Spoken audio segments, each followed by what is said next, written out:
义父要带我去哪儿啊？我带你到吕布将军处谢罪。从今往后啊，你就伺候吕将军吧。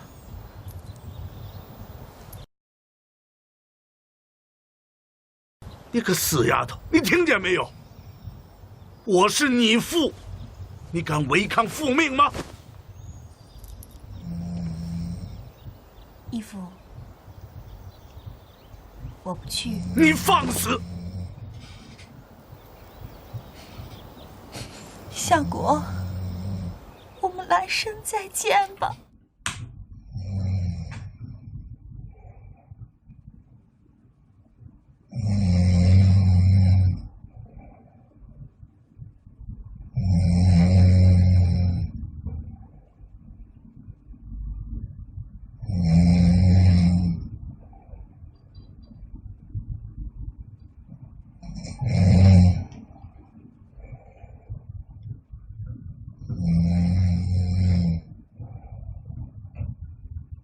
招降！滚！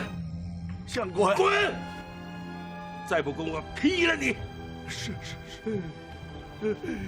太医！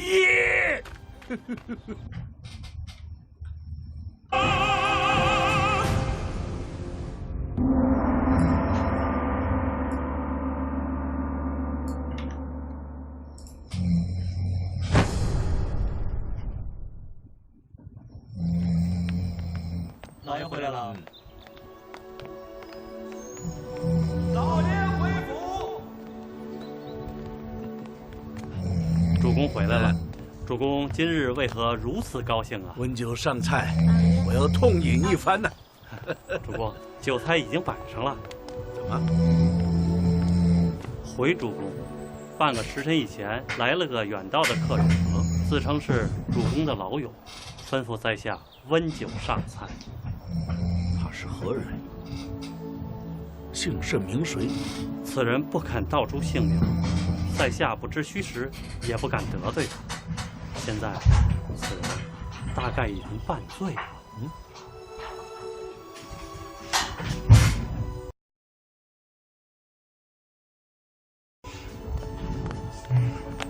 怎么了，兄弟们？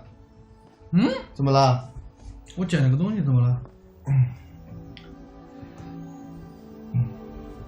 阁下何人？